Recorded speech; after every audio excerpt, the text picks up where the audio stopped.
A strange knock in the snow. The night was cold. Snow covered everything on planet V9. Wind howled like a sad wolf. Inside the human military base, most soldiers were asleep. Only a few were awake, guarding the walls. Private Sam was one of them. He stood near the front gate holding his blaster. His face was half frozen, and his boots crunched softly in the snow. Suddenly, knock, knock, knock. A soft sound came from the metal door. Sam froze. "Is someone out there?" he whispered. No one was supposed to be here. This planet was abandoned. No humans. No aliens. Only the base. He walked to the door, heart beating faster. Knock, knock. Again soft and weak. He looked through the small camera outside. What he saw made his eyes go wide. There was a figure. No, two figures. One tall, one small. They were not human. They looked alien. The taller one was a woman, wrapped in torn clothes. She was barefoot in the snow. Her skin was light purple, and her arms were thin. Her face looked tired and scared. Beside her was a child, maybe 5 or 6 years old, holding her hand, shivering. Sam called his commander. "Sir, you need to see this." Commander Harris arrived in minutes. A strong, older man with a robotic arm. He stared at the screen. "They're freezing," Sam said. "They're not armed. Should we help them?" The commander didn't speak for a moment. Then he gave the order. "Open the door. But stay sharp." The door slid open with a loud hiss. Cold wind rushed inside. The alien woman stepped in slowly, carrying her child. Her lips were blue, her eyes wide and full of fear. She looked at the humans. We just want a warm meal," she said in broken English. "Please." Everyone was silent. She was speaking their language, not perfect but clear enough. A few soldiers raised their weapons. Commander Harris raised his hand. "No," he said. "Lower your weapons. Let them in." They gave the aliens a blanket. The girl curled up next to a heater, shaking. The mother kept looking around, as if she expected someone to attack. "What's your name?" the commander asked. She looked at him, then down. "Lura," she said softly. "This is my daughter. Name is Nia. How did you find this place?" "We were hiding. Long time. Then we saw the light from your tower. We walked for many nights." The commander narrowed his eyes. "From where?" Lura didn't answer. She looked away. That night, the base felt different. Soldiers whispered among themselves. "Can we trust them? What if it's a trick? Why are they really here?" Sam sat near the little girl. She was quiet, but her eyes were watching everything. She touched the heater with her fingers. Then she touched a metal box next to it, like she understood it. "You've seen machines before?" Sam asked gently. The girl just nodded. Later, Lura was taken to a small room for questions. Commander Harris sat across from her. "You speak our language." "How?" She answered. "My people, we were part of a peace mission. Long ago, we learned your words." "What happened to that mission?" She paused. "It failed." Her hands shook. She looked tired, broken. "We lost everything," she said. "Why come here?" She looked him in the eyes. "My daughter is not safe out there. We are hunted. I have no weapon, no plan. Only a hungry child." Commander Harris believed part of her story, but not all. He called his top tech officer. "Scan her for any hidden tech, any tracking devices." They agreed to keep Lura and her daughter in a locked room for the night, warm, fed, and watched by cameras. At midnight, something strange happened. The little girl stood up. She walked to a wall and drew something with her finger in the dust. It was not a child's drawing. It was a symbol, perfect shape. It looked like ancient alien tech. The camera zoomed in. Commander Harris watched from his office. His face turned pale. "What are you, little girl?" he whispered. The morning after the storm was quiet. Snow was still falling outside the human base. Soldiers moved carefully. The air was colder than yesterday. But inside, something colder was growing. A strange fear. The alien mother, Lura, and her daughter, Nia, were still in the holding room. Warm now, federal, but watched. Cameras recorded their every move. And Commander Harris didn't stop watching.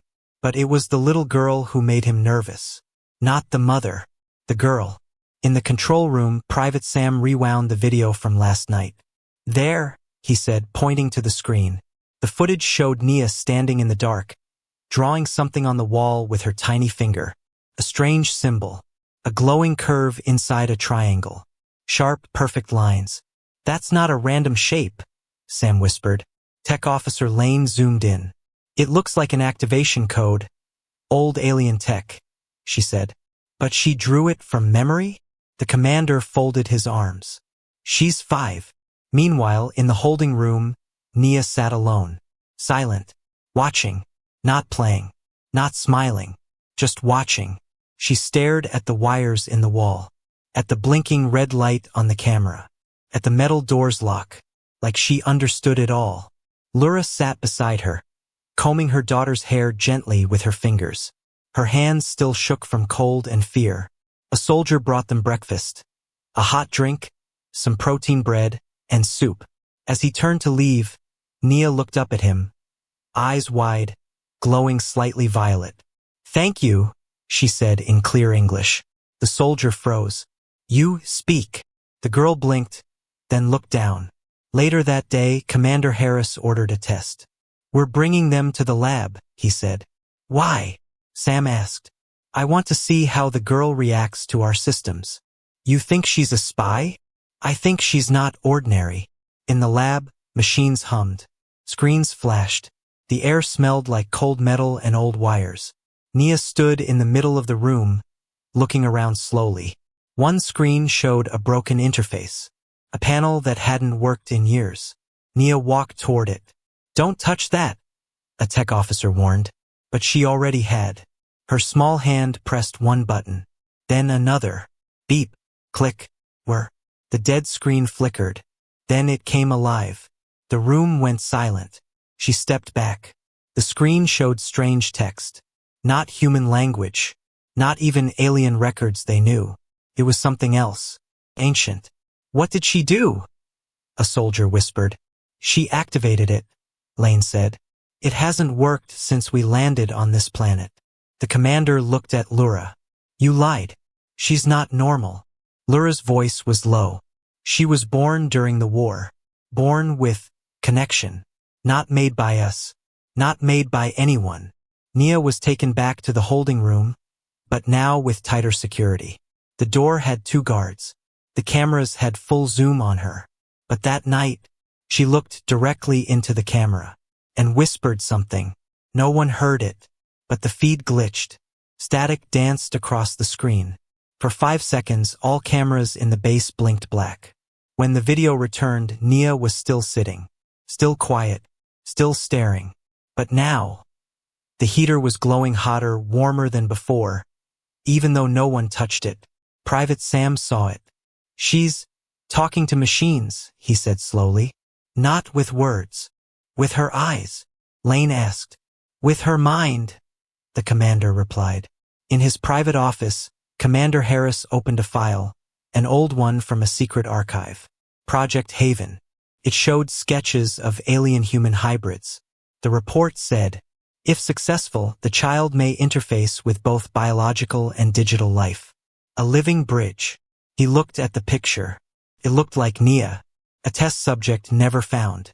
That night, Nia sat beside her mother. She whispered something in her native tongue. Lura nodded, eyes full of pain. Outside, soldiers argued. She's dangerous. She's just a kid. She fixed our systems. Maybe she can help. Or destroy us. Commander Harris walked past them without a word. He opened the door. He sat down in front of Nia. Eye to eye. What are you? He asked softly. Nia's eyes glowed again. Not bright, just alive. She pointed to her chest. I'm hungry, she said. Then she pointed to the machine in the wall. But they are hungrier. The snow didn't stop. It fell like ash over the metal roofs of the human base, silent and endless. Inside, nothing felt silent anymore. The alien girl, Nia, had spoken to machines without words, and now, the base was no longer normal. Doors glitched, lights flickered, systems rebooted without command. No alarms, no attacks, just strange energy, like something had woken up. Commander Harris called a meeting. The soldiers sat around the war table, nervous. Private Sam stood near the screen. He pointed to the camera footage. Nia looked straight at this panel, he said, and the old reactor interface came back online. And? A soldier asked. Sam clicked the next slide. The reactor system showed a code, hidden inside a maintenance log. Everyone leaned in. It was not a normal code. It was a message, deep in the data layers, visible only for a few seconds before vanishing. It said, "The weapon is not what you think." The room went quiet. "What weapon?" one soldier asked. The commander stared at the screen. "That's the question." Later, in the medbay, Lura sat with her arms strapped to a scanner. Her face was calm, but her eyes tired. Dr. Kell inserted a thin needle under her skin. Just beneath the surface, they found something.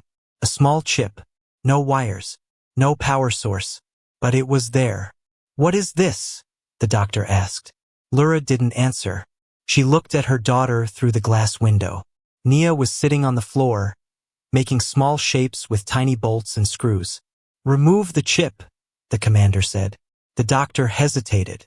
"If we do that, it might hurt her. Do it carefully." The chip was removed. They placed it on the scanner, and the base lights dimmed for 2 seconds. The chip pulsed. Then it spoke. A robotic, broken voice came through the speakers. "This is Lura of Haven Project. If you found this, it means I failed." The soldiers froze. "They built us to bring peace," the message continued. "Then they changed their minds. They turned us into targets. And now they fear what they don't understand." The message paused. Then one final line. "The weapon is what remains in fear." Then silence. "What does that mean?" Sam asked. Commander Harris stood still. His hands were tight fists. "Project Haven was erased years ago," he said, "before most of you joined. It was meant to create a peaceful link between species. But they canceled it," Lane said. "Why?" "Because the children started showing powers," Harris replied. "And power scares people in charge." Back in the holding room, Nia's hands moved gently over the metal floor. She wasn't playing. She was building something. A small shape, like a star, or a compass. Lura walked in and knelt beside her. "They found the chip," she said softly. Nia nodded. "They'll be afraid now," Lura added. "They already were," Nia whispered. Then she looked up at the camera again. Later that night, alarms blared. Not from inside the base. From the outer radar tower. 3 unknown signals. Fast. Silent. Coming from the north. Drones. Enemy drones. But they weren't attacking. They were circling the base. Watching. Then, one by one, the drones powered down midair and crashed into the snow. No blast. No warning. Just dead machines. Sam looked at the radar, confused. What just happened? Nia, in her room, was still sitting. Her eyes were closed, and the metal shape she built was now floating just above her palm. The commander entered the holding room. He looked at Lura. "This isn't a request anymore," he said. "You need to tell me everything." Lura took a deep breath. "My daughter isn't a weapon. She's a mirror." "A mirror of what?" "Of whatever world you give her. If you give her war, she'll become fire. If you give her peace, she'll grow flowers." "Then why are drones falling from the sky?" "Because they came with fear," Lura said. And she reflected it back. Nia opened her eyes. She looked at the commander. "I didn't break them," she said softly. "They broke themselves when they saw me." He stared at her. "What are you really?" Nia pointed at the floating metal symbol. "I'm a message." Then she pointed outside the window, where the broken drones lay in the snow. "And this is my answer." The snow finally stopped, but silence did not return.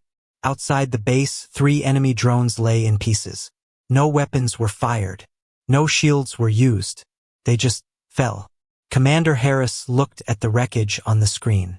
The machines were dead, but not broken by force. Something turned them off, Lane whispered. Or scared them, Sam added. Inside the holding room, Nia was asleep. Her tiny hands still held the floating symbol she had built from scrap. Pulsed like a heartbeat, slow and soft. Lura, her mother, sat near the door, watching the shadows. She didn't trust the silence. That night it began. The wind returned, but it was not the same. It howled like a scream. The radar towers buzzed. Lights flickered. Then the main gate camera cut to black. Visual lost, a soldier said. Check the backup feed, Harris ordered. But the backup feed was worse. The drone wreckage was gone. Vanished. No sound. No movement. Only the shape of 3 empty holes in the snow. Alarms blared. Soldiers rushed to the gates. Sam and Lane suited up and took rifles. The cold air bit their faces as the door slid open. They stepped into the night. Nothing. No sound. No lights. Just stars above and white ground below. Until, crunch. A sound behind them. Sam turned. One of the drones was standing up. Not flying. Standing. The shape had changed. Its arms were longer. Its head bent backward, twitching like a broken puppet. What the? Sam raised his rifle. But the drone didn't move. It just stared. And then it spoke. Not in words. In sound. A sharp, high-pitched scream that pierced through helmets, metal, and bone. Back inside, Nia sat up in bed instantly, her eyes wide. No, she whispered. It's waking them. Lura rushed to her. What is it? The dead ones. They were just sleeping. Something found them. In the control room, the scream hit the speakers. Soldiers covered their ears. Screens went white. One screen cracked. Lane hit the kill switch. The sound stopped. Sam's voice came through the radio. Sir, these things are changing. They're not drones anymore. Inside the lab, tech systems blinked on by themselves. A robotic arm moved. Printer activated. Old files began to delete automatically. Project Haven. Gone from all digital records. But one file stayed. It was locked. Then it opened by itself. Just one sentence. You buried the future. Now it's climbing out. Back in the base hallway, the power flickered. And then total blackout. Darkness. Emergency lights switched on. Red, dim, slow.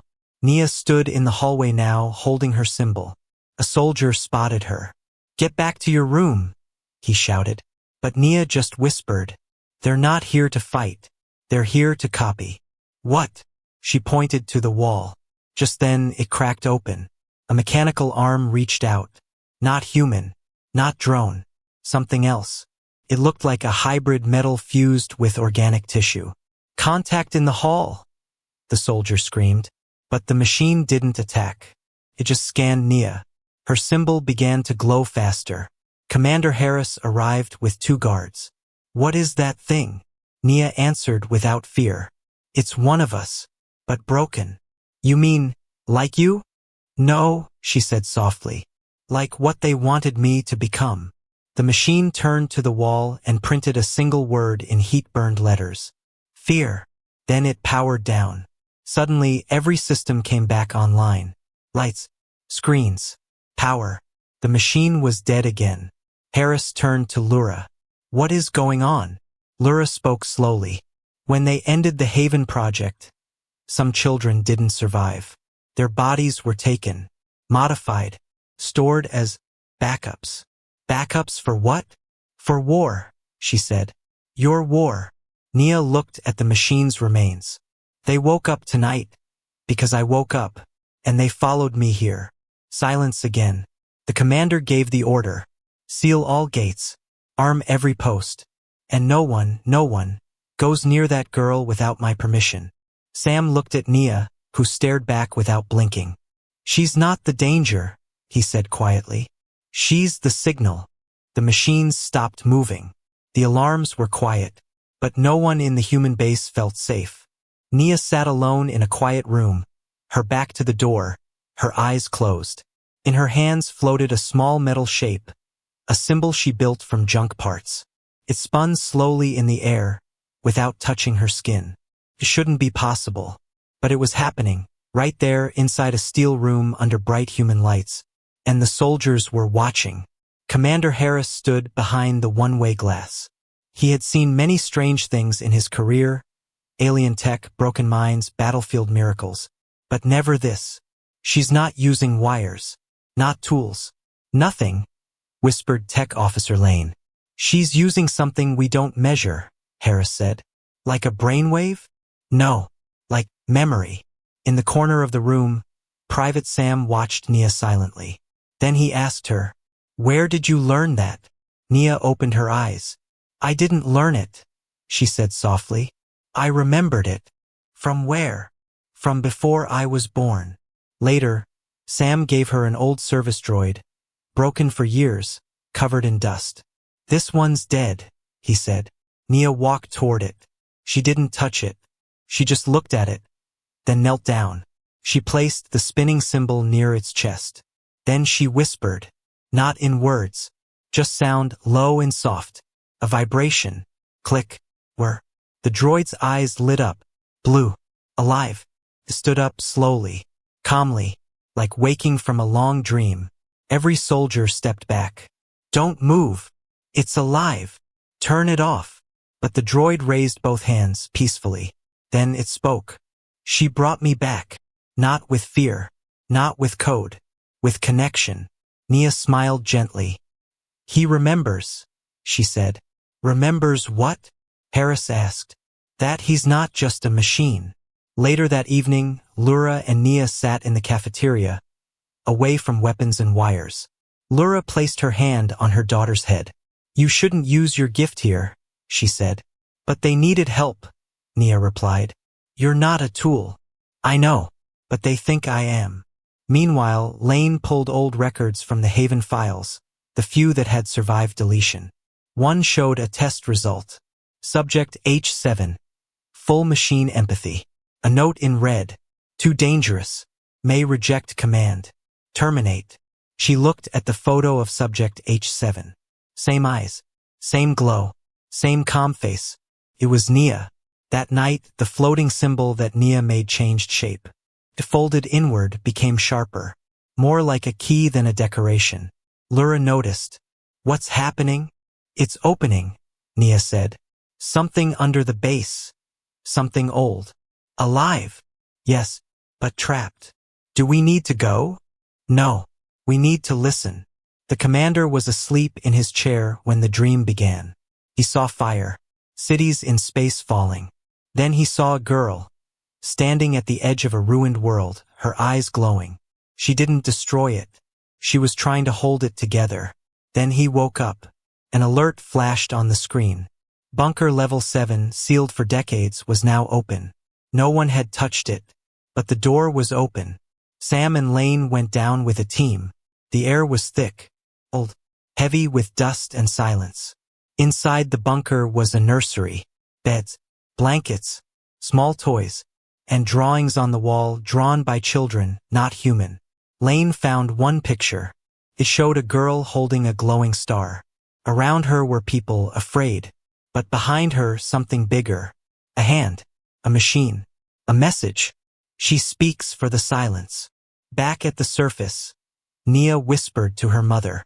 "They left us here to be forgotten. But we're not forgotten anymore." "No," Nia said.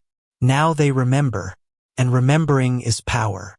The base systems lit up again, not with an attack, but with a signal. A soft, slow signal from deep space, calling back. Nia looked up at the stars. "They heard me." "Who?" Lura asked. "My brothers. My sisters. The others like me." Commander Harris stared at the signal data. "They're coming." Sam nodded. "Should we be scared?" Nia stood at the doorway. She didn't smile. She didn't cry. She simply said, "No. Not if you choose something better than fear." The stars above planet V9 were quiet. But down below, truth was waking up. Not in fire. Not in battle. In memory. And memory has its own kind of war. Inside the underground bunker, Sam moved slowly. His boots stepped over faded toys, rusted child-sized chairs, and a cracked wall filled with symbols, drawings, tiny handprints, a child's name written over and over again. Nia. He didn't speak. He just stared. Lane was behind him, scanning the air. "There's no radiation," she whispered. "No traps. No weapons. Just silence." Then she paused, and she pointed. At the far end of the room, a large metal door had been sealed shut, until now. It was open. Behind it was a chamber, and inside, a machine sat on a raised platform. Not large, not threatening, but it was watching. Back on the surface, Commander Harris stood face to face with Lura. "Tell me everything," he said. She looked tired, like a person digging up her own grave. "We came here years ago," she said, "before Nia was born. We came because we were invited." "By who?" "By your people." She paused. "They called it Project Haven. They said they wanted peace. They said they wanted to learn. They said they wanted to build something better. And they didn't? They did, until they saw what we made." Below, Sam touched the smooth surface of the machine. Suddenly, it lit up. Soft blue glow. A recording played. A woman's voice. Human. Project Haven Phase 3 log. Date. Classified. Subject H7 shows increasing sensitivity to neural fields. Can detect emotion through frequency. Can rewrite basic drone code with thought. Then, we cannot control her. Termination order has been suggested. Lura continued, her voice quiet. "We didn't build weapons. We built bridges. Children who could understand both flesh and machine. Both war and peace." Harris interrupted. "Why didn't we know this?" "Because your leaders erased it. They didn't just end the program. They buried it. They locked us in. And they sent drones to clean the failure." "Failure?" Lura looked him in the eyes. "They called our children a failure because they couldn't be controlled." In the bunker, Sam found something else. A small notebook, handwritten in alien script, mixed with human letters. Lane scanned it. These were Nia's first drawings. And her first dreams. "Dreams?" Sam asked. Lane flipped the page.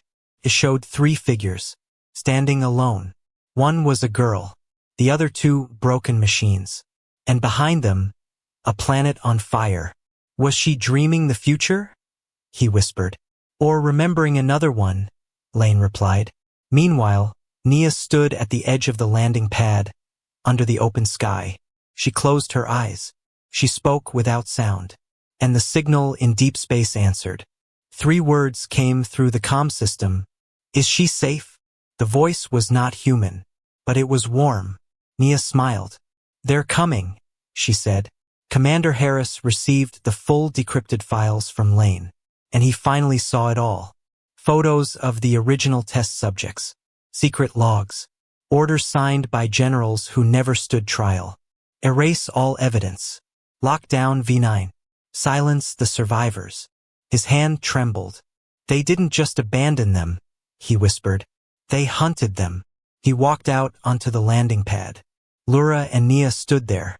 The wind moved softly around them. "Why didn't you fight back?"